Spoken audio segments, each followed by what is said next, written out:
Thank you for tuning into today's Get Ready With Me video, my first.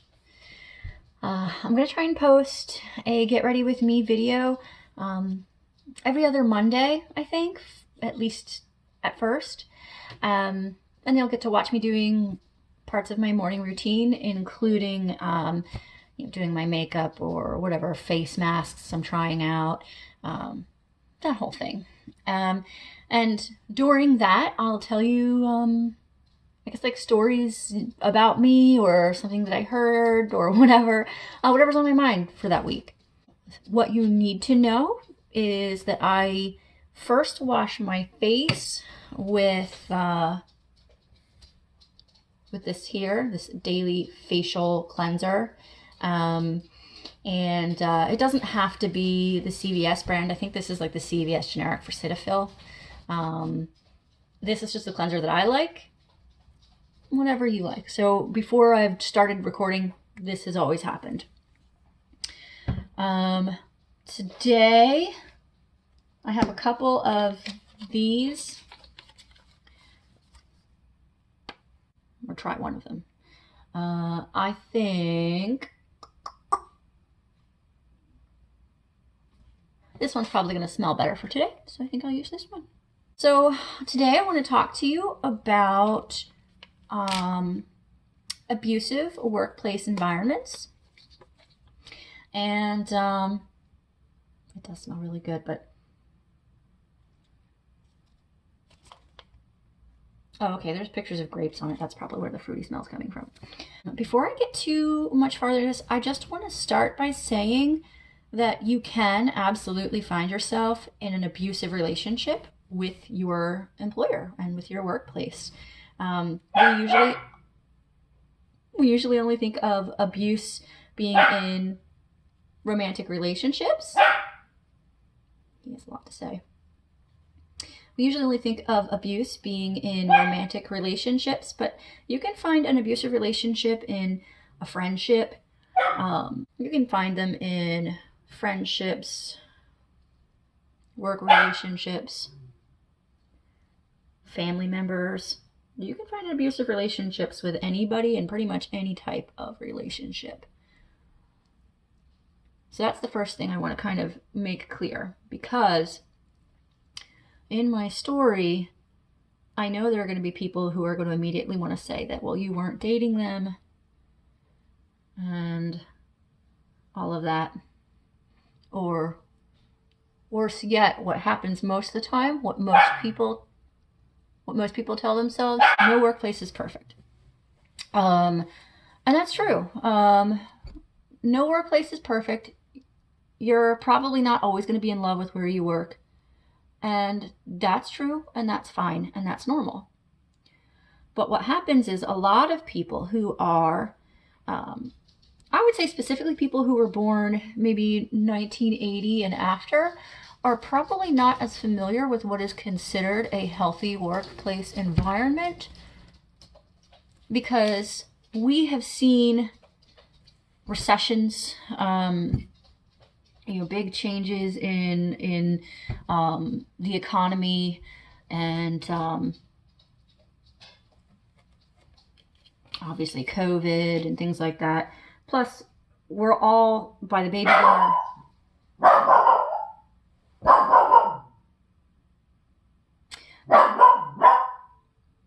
have been taught that we're told that we are not good workers or that we're lazy, so we feel inherently like we need to work harder to prove it, or like we need to tolerate more to offset that. So we'll do a lot kind of like anybody in a relationship that's abusive, or that's been told that they need to, or taught that they need to really prove themselves, will tend to put up with a lot more than we should. And I need to stop talking so that this sets. Okay, so it said to leave it on for 10 to 20 minutes. It never said that it would dry out, so I'm just going to go ahead and take it off. I don't think it's really supposed to peel. I think it's just supposed to feel good. I don't think it's supposed to stick or harden. Okay. So in my story, to kind of explain or exemplify my experience in like an abusive work environment. I'm not going to use any names or any specific dates, because the employer that I'm going to talk about, not only is she particularly litigious, but she's also known to retaliate against anyone who has anything negative to say, even going so far as trying to sabotage her former employees and former clients' current work situations. In fact, just this week, I heard from one girl who made the mistake of posting publicly about some negative experiences that she'd had, and that employer then called, I guess looked up that girl's Facebook page to find out where she was working, called her place of employment and asked to speak to the manager there so she could file a complaint about that girl. Luckily, that girl is actually the manager at that location, so she took the call and she knew this was a totally fake complaint. She probably even recognized the woman's voice. So, for my safety, I absolutely will not mention the name of the company, of the person, of any of the specific staff, and I won't even mention specific dates. Okay, so what's interesting is, I think where there was a crease in the mask, I now have a line across my cheeks. Like there was a little bit of the mask that didn't sit flat. I think. I didn't notice this line on my cheeks beforehand, and I haven't been outside wearing a face mask today. So that's interesting. Okay. Moving on. I had tried out Rodan & Fields set. It didn't really do much for me. I still have some of this toner left, so right now this is a toner that I use. And then this is actually a moisturizer that I used to use ages ago, and then after I kind of stopped using the Rodan & Fields, I went back to it. Again, use what feels good for your skin. Some people, myself included, might have skin that's so sensitive that when you try different products, it can really mess up your face chemistry. That's one of the reasons that I'll wash after I do a mask, just in case there's any kind of residual substance left. So there's going to be lots of people who tell you that you should use the little cotton balls and things. I can't stand the feel of cotton balls. So I'll use primers, and I'll use just washcloths. I don't know what it is about the texture of cotton balls, but it makes me really cringe. So I just use a little bit of the toner. So anyway, to my story. Some years ago, I was working for a self-storage company, and it was a very easy job, and my employers were very good people. But it was part-time work, and the job wasn't particularly fulfilling for me. Soon I actually stumbled into a 4-part company, rather by accident. It was through a friend of the family, or a family friend. And then at my interview for the job, there were certain red flags. I was younger, so I didn't know how to identify them. But I'll tell you some of them. The receptionist, when I walked in, they barely acknowledged me. Why the fuck does this bra keep twisting under like that? When I walked in, the receptionist at the front desk barely acknowledged me. They barely even looked up to greet me, and then pretty much grunted at me when I introduced myself, like, "Hi, I'm Sherry. I'm here for my interview with such and such. At such and such time. I know I may be a couple minutes early. I did read that there were a couple offices. Am I in the right one?" Etc. They just pretty much grunted at me. They seemed super overwhelmed, and they seemed like they were drowning, and they didn't seem pleasant and happy and friendly. They're the first people you see when you walk in the building. That's a red flag. The HR manager, I think, wound up running late to see me, which some people also would consider a red flag. I've worked at companies where HR managers have been late to appointments and didn't think much of it, because sometimes they just are really busy. So the HR manager, who I will from here forth just refer to as HR, finally sat down with me, and one of the first things that she said, was that we're like a big family. That's a second red flag, and I'll get into why later. When I was given a tour of the building, everyone else in the building seemed to become extremely nervous and anxious as soon as they saw HR approach. They all seemed busy, overwhelmed, and like they were frantic. Which, I mean, if you're working in like a hospital emergency ward, I would say that that's probably normal. But I'd say most other places, it's probably not normal. But yeah, they seemed to be super on edge, and even more so as soon as they saw HR. That's another red flag. One of the staff that I happened to exchange with while HR was having a tangential conversation with a different member of staff. I'm just trying to let my lotion dry a little bit. Member of staff, the person I was talking to sort of let slip that they had always been hiring. They were always hiring, even though the company hadn't like grown substantially to facilitate the number of hires, and even sort of let slip that they had something of a revolving door of employment. And now I'll stop here again, and I'll say, if this was a retail store, or if it was like a fast food place, I expect a certain amount of turnover for that, because mostly you're getting seasonal employees and young kids and people who are really, usually they're just holding a part-time job or a temporary job as they transition into a career. However, the place I was at is where you typically find people who are embarking on career paths. So this is another red flag. Having a lot of turnover in what should be a career industry is a little concerning. There are other red flags, but they can be industry specific, or they might give away a little bit more about where I was working. So I have to kind of push past them.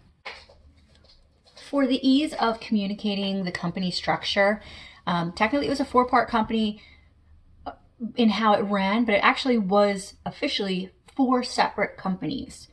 So the ease of communicating to you the structure, Company A was the big main parent company.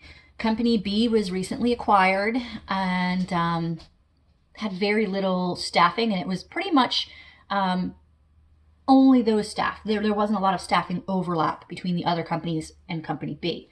And what you need to know too is Company B was more of like a cosmetically functioning company. It wasn't, it didn't have, you wouldn't consider it like a necessity company. You would consider it more of a luxury. Let's see. Company C, Company C had like almost no dedicated staff. It mostly pulled members from Company A, and there were members of Company A that had to know how to do the clerical work for Company C, even if they weren't being paid by Company C, and even if they weren't actually considered Company C employees. There were also hands-on employees for Company C, and they had additional paychecks for Company C. And then Company D came later on, and that was more, that more functioned as, I guess, like a PR ploy. But it wasn't, it didn't have things that really impacted the other companies. But again, there was staff overlap. It was borrowing from other staff, or, from the other companies, you would come and do something. I like to put my here and then tap it onto my brush. Hey! Not for you, you dingus. Can't have anything nice in this house.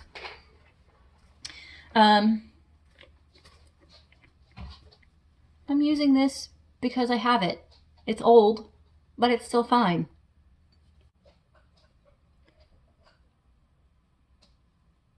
Okay. So I started for the Big Four company as a receptionist. Oh, also, I don't claim to do anything the right way. I was interviewing for part-time work with company B with the intention of staying on part-time for the self-storage company job. But soon after, I was pressured and recruited into company A as well. And I wound up even doing some of the hands-on specialized work for company C. And soon I was pressured and guilted into not being more available for the other companies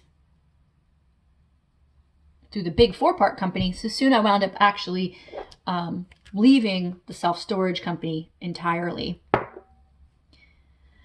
Company D didn't exist just yet, but it was coming. Then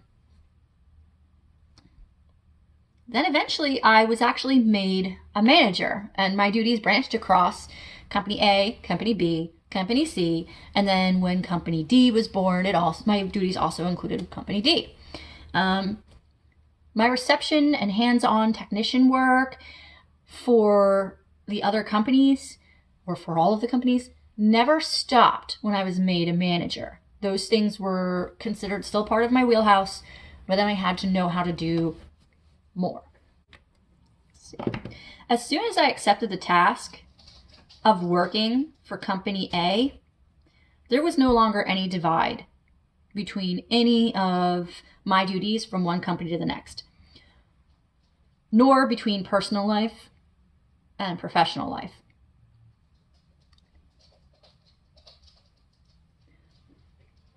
Even before I was a manager. This meant calls, texts, emails, Facebook messages that I was expected to address, answer, respond to pretty much immediately, any time of day or night. I was expected to be readily accessible at all hours and responsive immediately to coworkers and to clients.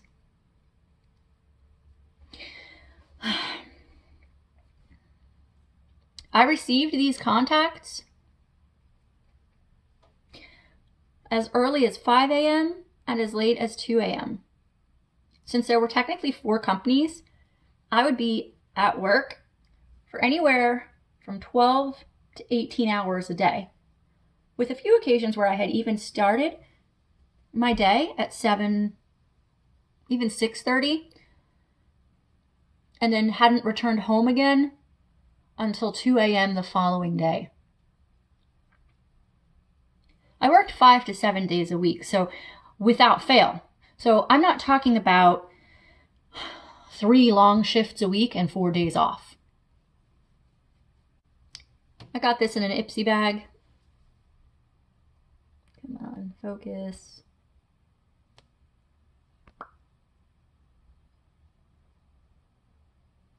Doesn't want to focus.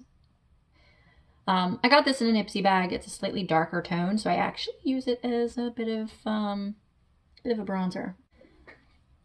My initial management role was one I was actually a little excited to do, because it was things that were more in my wheelhouse. It involved a lot of creativity, and it didn't involve as much of direct contact with clients. So it at first relieved a little bit of my workload in terms of messages that I had to be readily responsible for. But soon they sat me down and they told me that there would no longer be full-time work in that position, and that they needed a new manager for company B. And if I wanted to retain full-time employment at my current pay grade, I would need to take on the duties for company B's management. Now, I had been acting manager for company B at that point for a few months, and I had been awaiting I had been awaiting a proper manager hire, a replacement to take over. So I already knew I didn't want that role. So I already had a familiarity with what it entailed. Still, being told that I would have to take a pay cut and go back to reception work, or I would have to go down to part-time, was enough incentive for me to accept. I didn't process the reality that I was working 80 hours a week at this point, and that logistically, there not being enough work to maintain a full-time position was clearly bullshit. I'll pause here to say that to get around labor laws and get around paying overtime, they would split my time card across the companies. So I rarely had more than 45 hours a week on any one company's payroll.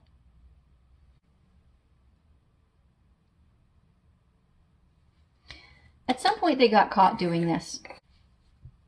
So they stopped doing it this way, and they started paying me in earned comp time. Ostensibly, I was earning paid time off equivalent to the hours I was putting in past 40 a week that I could just never cash in because, well, there was no such thing as not being at work. They also didn't document my hours past 40 a week traditionally. So I would eventually lose weeks worth of earned pay. When they put me in charge of managing Company B, in addition to my other duties, they told me that they saw me always scrambling to put out fires for Company B. And they told me that what they wanted to do was give me the ability to prevent them. Not completely drinking the company Kool-Aid at this point anymore, I knew that there were problems, and the idea of actually fixing them was at least a little enticing. You should use eyelid primer. I don't have any, so I don't.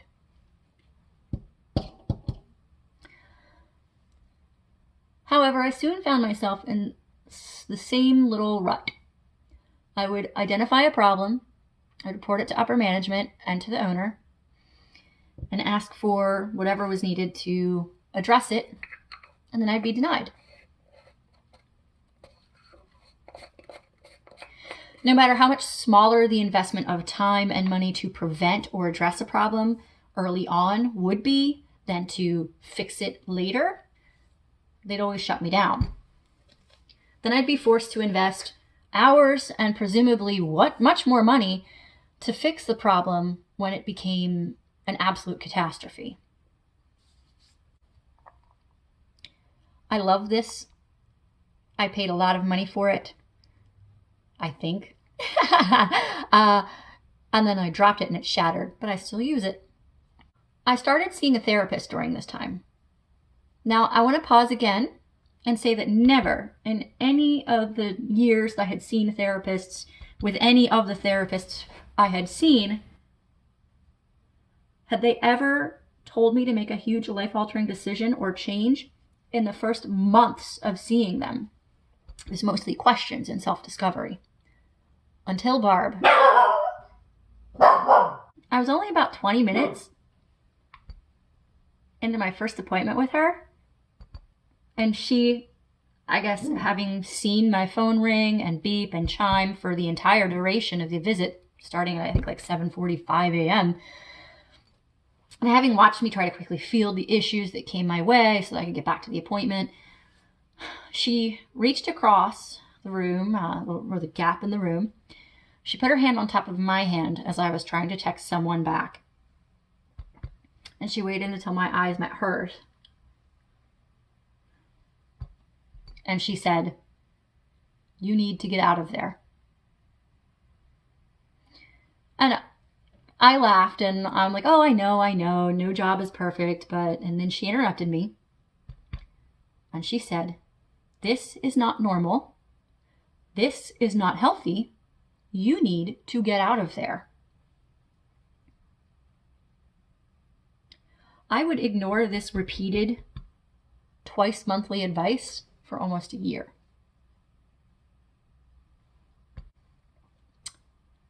you may notice some scarring right here.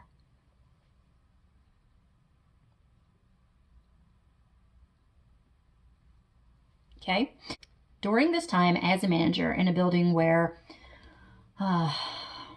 young children were educated and young mothers were working, even some teens and kids were working, I was bitten by a 150-pound dog.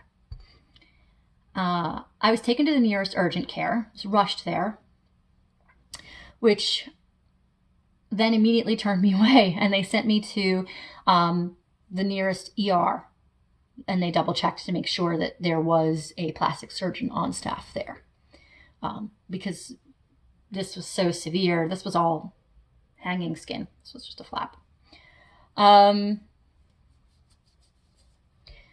I received more than 24 stitches, and I went back to work the next day. Because I knew that the texts, the emails, the phone calls, they would never stop. Certainly not just because my face looked like a train wreck. I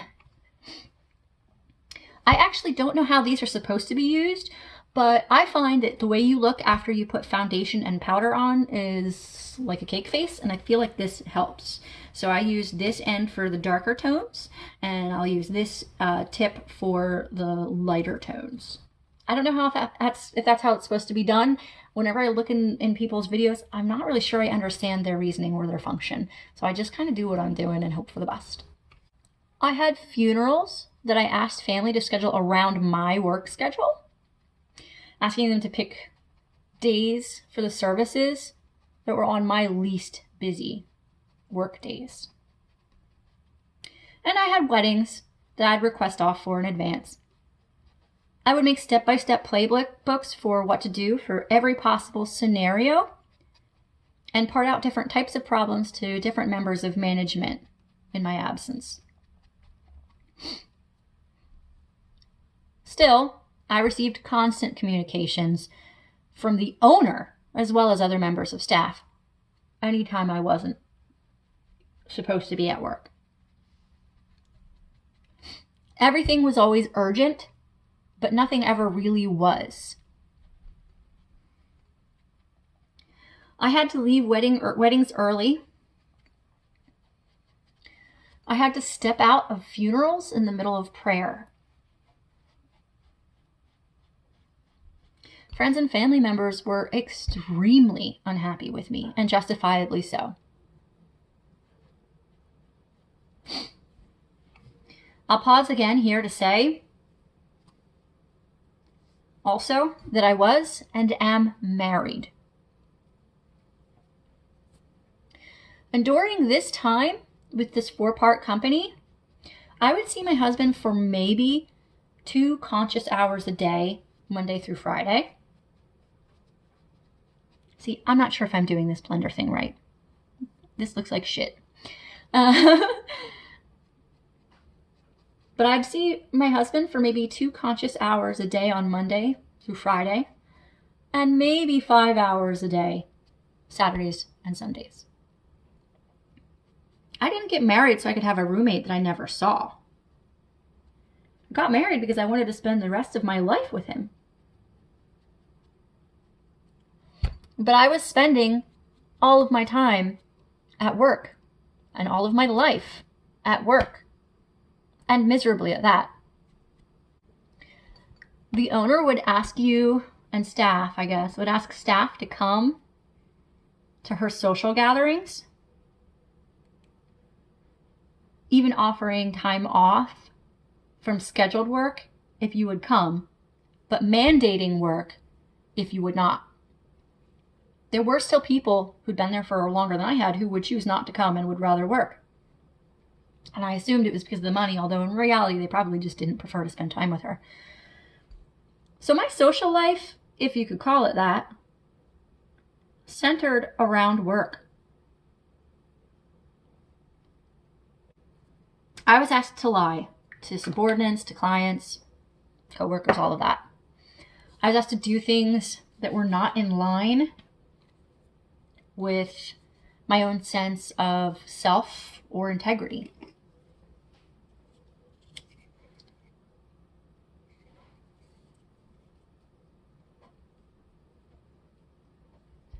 I was told one thing and then another.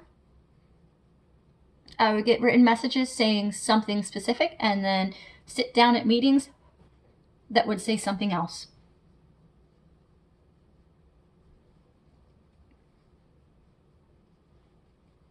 I'd get communications telling me that the things I had just experienced hadn't even happened at all.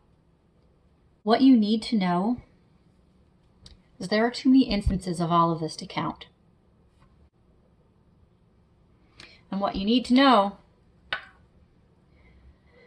is that all staff was told more or less not to mention problems if they didn't know the solution. What you need to know is that your brain, your memory, your cognitive function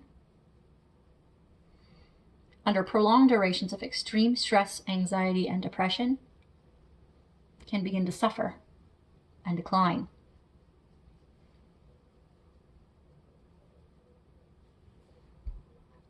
I like to look a little bit sun-kissed, but I don't know that this actually accomplishes that. What you need to know is that even early into my management role, I felt it necessary to bring a notebook to every single interaction I had that was work-related, so I could take minute detail notes on everything. What you need to know is that later on, I even felt it necessary to start screenshotting and saving and logging all digital communications through that had anything to do with work. What you need to know is that toward the end, I even started needing to bring a tape recorder to any meeting with any upper management or the owner, because they were convincing me, slowly but consistently, that things weren't being said the way that they were, that texts I'd receive had never even been sent, that orders issued by email had never been written, that insults flung by colleagues were simply imagined. If not for my steps to actively document what was actually happening, I might still be working there, still believing whatever I was told, and still relying on HR, upper management, and the owner to tell me what I thought, felt, and experienced. I don't know if you know the difference between lying and gaslighting, but you need to look up gaslighting, and if someone in your life is doing that to you, you need to cut them off completely. I mentioned that there were too many instances of all of these things to count and to keep track of. But I will tell you one specific story, one very clear example of what I consider to be a fair representation of my entire time with this 4-part company, to explain what I was facing on a day-to-day basis. This all happened in like the last 9-ish months of my employment with them. So, the final months. October.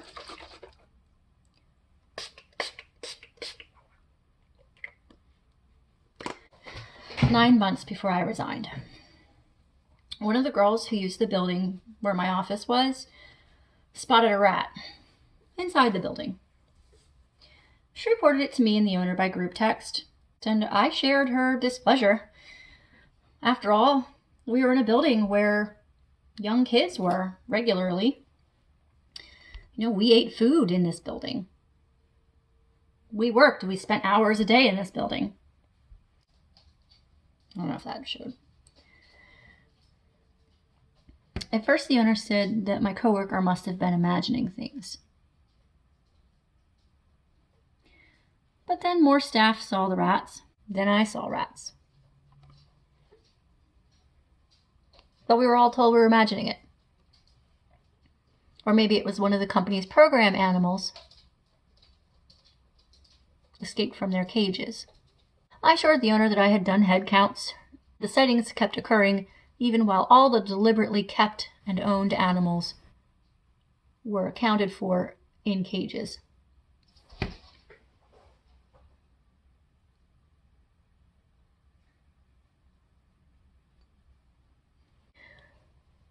at least 7 staff members in and out of that building regularly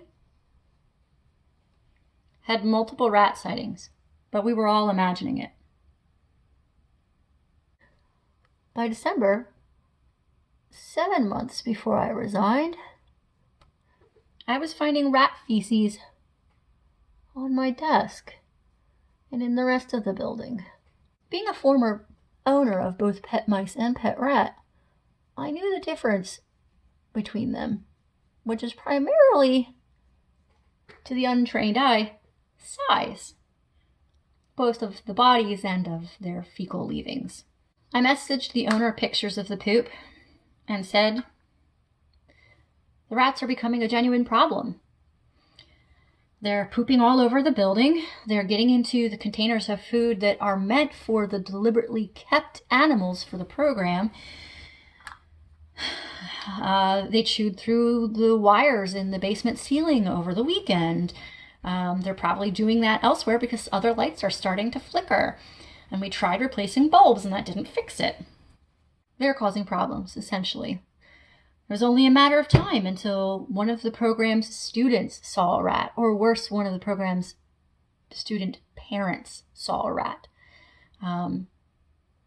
We needed to do something. I was told it must just be mice. I, of course, immediately reminded her that that was not only incorrect, but that it was also entirely irrelevant. Either way, it would be an animal inside that wasn't supposed to be inside, that was wild, that could be carrying fleas or any of a number of diseases, and it was accessing a building where staff worked, where children came every day, and where animals that were deliberately kept and owned and cared for were being housed.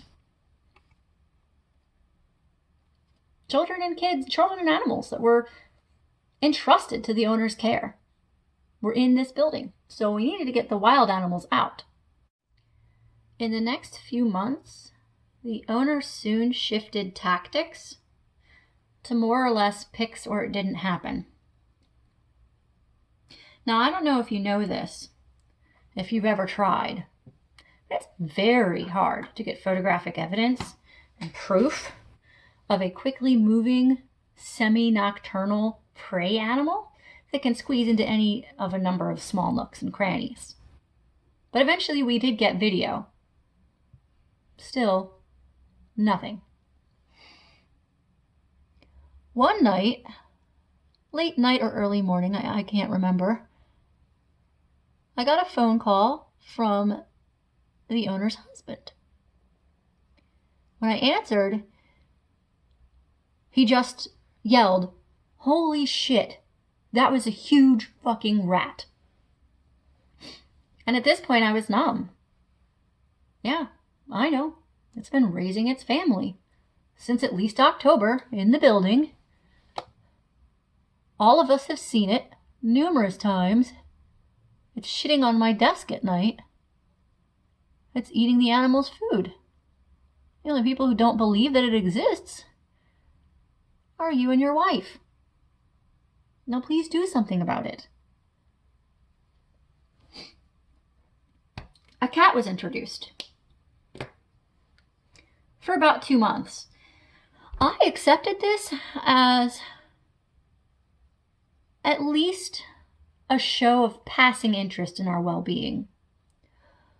But my coworker, who the owner had an extreme distaste for, expressed too much pleasure about having a cat,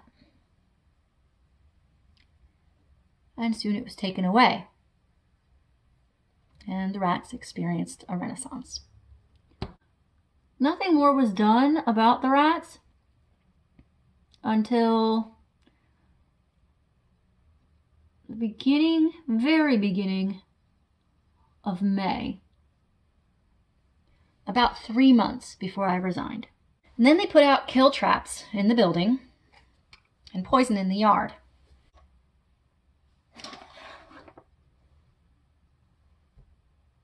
There were animals that were kept, owned, and cared for by the company that lived outside, grazed on bugs and other creatures that ate the grass that was poisoned. as well as small, deliberately kept, owned, and cared for animals that lived inside the building, several of which were rodent-sized. You'll also need to be aware that the owner's kids frequently came into the building after hours to play with those small animals. They often failed to close the cages properly and put the animals away properly. It was not uncommon for us to come in the morning and find at least one escaped animal. You can probably see where this is headed. I spent my Mother's Day that year trying to find 5 missing animals in the building. I found 2 of them in the kill traps with broken feet. And the owner couldn't be bothered to come in and look at them or authorize medical care. So my coworker and I had to provide very remedial, basic care. Now, my suggestions for how to reinforce the room such that the animals wouldn't escape into the rest of the building had long been overlooked, dismissed, and ignored. The kill traps were removed, and nothing further was done about the rat infestation after this.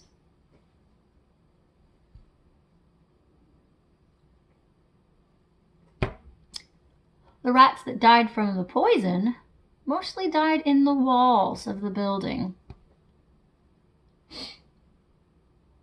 This brought on flies. I saw one of the biggest fly infestations I'd ever seen in my entire life, which is saying a lot because I lived down the street from a Dietz & Watson distribution plant that burnt down, and all of the meat juices and stench seeped into the ground for months. And then came the roaches. And I didn't even bother reporting the roaches until I could catch one and take a picture of it. Because I knew that at first the response would be that I was imagining it, and then I would be told that they needed pictures of it to prove it, or it must have just been a grasshopper, or some other bullshit. I knew. In my last 2 months, I was run ragged. I used to be a math tutor, but I could no longer do math in my head.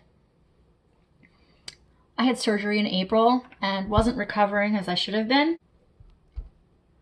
A fact that my surgeon and therapist both attributed to extreme levels of stress. I couldn't keep food down. I couldn't poop. I was in pain. My Fitbit regularly charted a heart rate of someone who was exercising while I was just sitting down and doing non-physical work. Late summer, just about a half a month before I left, I asked my therapist to help me rebuild my resume. I had a meeting with one of the upper managers in which I aired a lot of my grievances. And that manager told HR what I had reported and then suggested that we have a meeting about everything with both HR and the owner to kind of discuss things, see what could be fixed, and go from there. I sat down in that meeting with HR. The owner simply decided it was not worth her time to show up. This was going to be their last chance to show me that they gave a shit and that things could change and improve for the better. Also, this works better if you blow it with your hair dryer for a little bit first so it gets warm. Not scalding hot, though. I knew deep down what would happen, which is why I brought my tape recorder and my pre-printed letter. HR was maybe 5 items down my list of concerns and had only done what had always been done. She made excuses. She told me I imagined things. She told me that's not how things happened. She said there was no way around certain problems, even though I myself had presented several solutions to many of the issues that we were experiencing. I let her go on for a few more of her excuses as I skimmed over my letter. My letter that I had written almost 2 months prior. It was not as confrontational as I now wished it was. It was not as damning as I now wished it was. But it was my letter, and it was time. I finally interrupted her while she was on about her 9th excuse or bullshit, whatever. Reached across and handed her my letter. She fell silent and she read it for a moment. And she looked up at me and she said, "Are you resigning?" And I said yes. I echoed the concerns from the meeting I'd had with the previous manager, as well as some of the points that were in my letter. I told her I would stay for 4 weeks. I'd update any training protocol binders that were relevant to my job, give any documentation that was needed for animal care, etc. I'd train my replacement, whoever it might be. She asked where I was going to next and what I had lined up. And with a breath of strange contentment and a smile, I just said, "I don't know, but I'm not happy here." And with that, the meeting ended. Upper management, HR, and the owner all told me to my face, unsolicited, that they would happily write me glowing recommendations wherever I wound up. They told me I'd always be welcome back and that I'd always be a part of the extended company family. However, they prohibited me from telling my coworkers that I was leaving. Those members of staff who came into the building regularly knew I was leaving, as I had taken home my office pet that I allowed to be used for the company program. And I was taking home my belongings over the last few weeks of my time. So I doubt very much that they didn't know. The day I left, upper management and the owner tried to tell staff for Company B that all problems that the company faced were because of me. These problems existed long before I joined the company, and they continued to persist up until the day the company went under. Still, they allowed all members of the rest of the 4-part company to believe that I had left on bad terms, storming out in the middle of a shift. They gleefully shat on my reputation among my colleagues in an industry that is somewhat incestuous. Usually, if you work in this industry, anybody within the state knows kind of a little bit of overlap. But the part that bothers me most about this is that for years, I was complicit in that lie because I was silent. When I finally came out and clarified and told the truth, some of the current staff there actually lashed out at me, calling me petty. Imagine thinking someone is petty for finally just telling the truth. Now, I tell this story not because I want pity or sympathy or anything. My life is way better now. But I tell this story because I want anyone, again, especially people born after like 1985, who's likely got less experience with the workplace in a normal functional setting, to know that there are unhealthy patterns that you can identify and that you should be mindful of and you should be looking for so that you can see them and escape them. Your company failing to address things that make them fundamentally toxic means you need to leave. So let me give you some warning signs. 1, we're all a big family here. No workplace should be like a family. Workplaces need boundaries. If you're not getting paid, you shouldn't be expected to be in any contact with your boss or the clients. Work lives at work. Work is in the building or on the clock or whatever boundary is clear that delineates your work from your personal life. And honestly, work being like a family isn't great.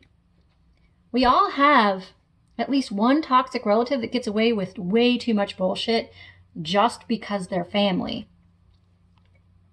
The uncle who gets smashed and falls into the wedding cake. The grandmother who still uses certain words to describe minorities that frankly she knows are not okay. Maybe the manipulative parent who peddles in guilt trips and pits siblings against one another in unwilling competitions. In families, people put up with a lot more than they ever should, simply because someone's related by blood.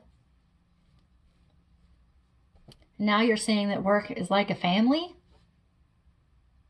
No.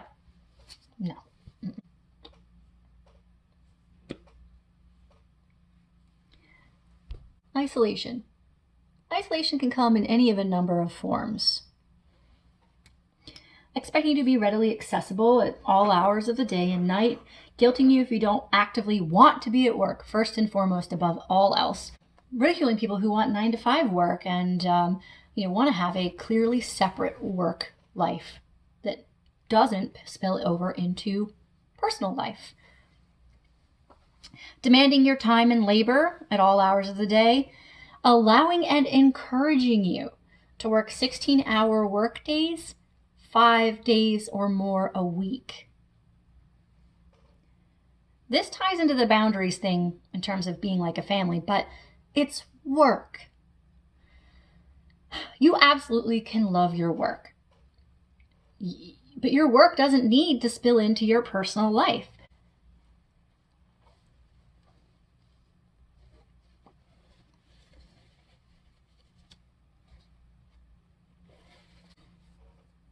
It shouldn't be pouring into weddings, funerals, your marriage.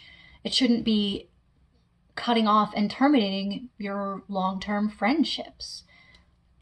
You should still have personal time. Now, we have a hard time identifying in more capitalist and corporate-driven cultures where these boundaries should be and what is an appropriate cutoff. And we're taught that being a productive member of society is dedicating yourself to work.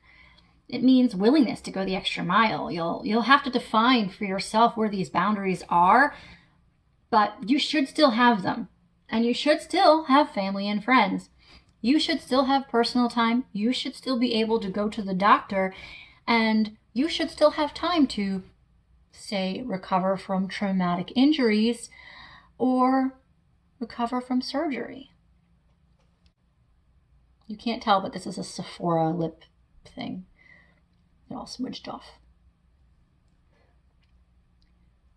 Gaslighting. The biggest red flag, the deal breaker. Lying is when someone says something that isn't true. Okay? Gaslighting is an abusive behavior where the abuser or figure leveraging their power and control manipulates information, deliberately making their victim doubt their own memories, their own sense of reality, often even question their own sanity. But ultimately, the end goal is for the victim to turn to the abuser, for the abuser to tell the victim what they experienced, what they think, and what they feel.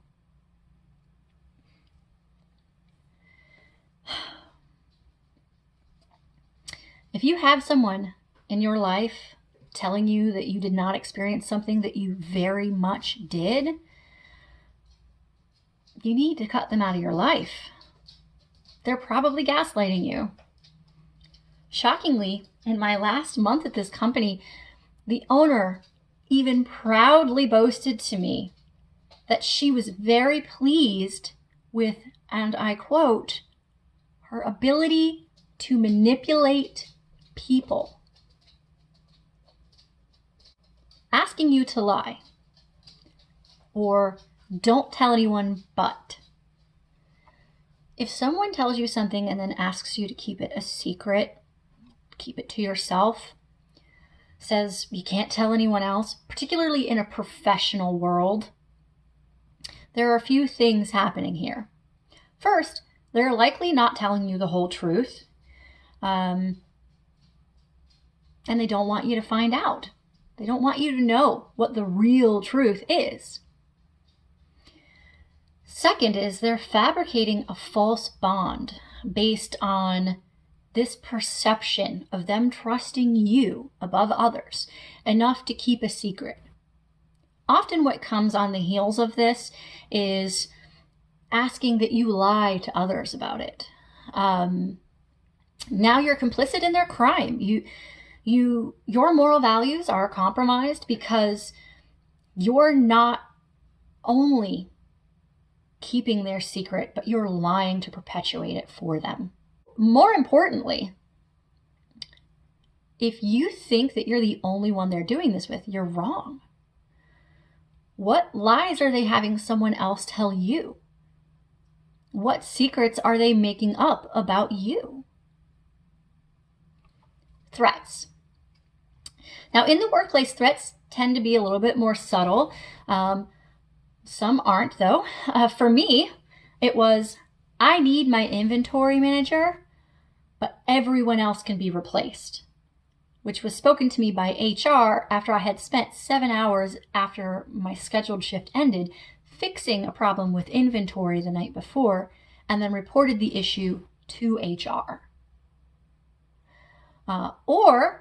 Well, your position won't have enough work to be full-time anymore, so you'll have to take on this added responsibility of X, Y, and Z if you want to have full-time employment at this company anymore. Those are threats. Threats are not correction for misdeeds or misconduct. They're weapons that they use to make you afraid that you won't have a job, even if you're already doing everything the right way. Skirting labor laws. If you are working full-time, you should be getting the benefits and the payout associated with that. If you're working overtime, you should be paid overtime. In the end, as much as you like the company that you're working for, or you believe in what it stands for, or you care about the clients, or you have passion for the industry, you are legally entitled to the pay for all of the work that you do. Be wary of any company that allows and praises when you work unpaid or when you take on company expenses out of your own pocket. I'm not talking about volunteer. I'm not talking about charities. I'm talking about companies, for-profit companies. You need to get paid. I'll end on empty gestures. If your company does nothing to change its inherently toxic environment, but occasionally throws a gift card at you to show it cares, or is constantly having to stage activities to improve staff morale, you need to roll out. Nothing is going to change. Nothing is going to get better. They're putting Band-Aids over cannonball wounds. And a cannonball wound is not the kind of tunnel you want. So the light at the end, the Band-Aids, the gift cards, the empty gestures, they don't mean shit. Eagle-eyed viewers might notice that most of these signs are either directly or slightly adapted signs of abusive relationships with a romantic partner. And they'd be right. You don't have to be in an abusive relationship with anyone. Not your boss, not your partner, not your friend, not your family member. If someone is gaslighting you and treating you poorly and then only throwing you tiny glimmers of hope when they recognize that you're on the cusp of cutting them out, they are toxic, they are abusive, and you need to get out. Now, again, I told my story because I wanted you to be aware of the fact that there are often early warning signs, but that sometimes we don't catch them when we start. Sometimes we only see the signs after the fact, and that's the case for me. The warning signs were clear as day after, but during, I didn't see them. So I tell you all of this because I lost and have not regained a certain level of cognitive function. Remember I mentioned I was a math tutor before all of this? I now can't do almost any math in my head. I actually have PTSD. Certain text alerts, certain sounds that I used to have as text alerts on my phone trigger miniature attacks, anxiety attacks. Was even having a discussion with some of the former employees there the other day, and I actually had a full-on panic attack just thinking about it. So not only can you be miserable in the short term working for companies that are abusive, but you can suffer long-term damage. Now, again, I'm not looking for pity. My life is much better now. I still have some problems that have resulted from this, but you should know what to look for so that you can avoid it. You don't need to spend years being unhappy. You don't need to spend months being unhappy. Yeah, right now, the workplace market is a little difficult, but there's no job that pays you enough to sacrifice your mental health. I understand that that's something of a privileged thing to say. I took a $5 an hour pay cut after I left that job. And I thought I would probably be stressed out with the difference of income. But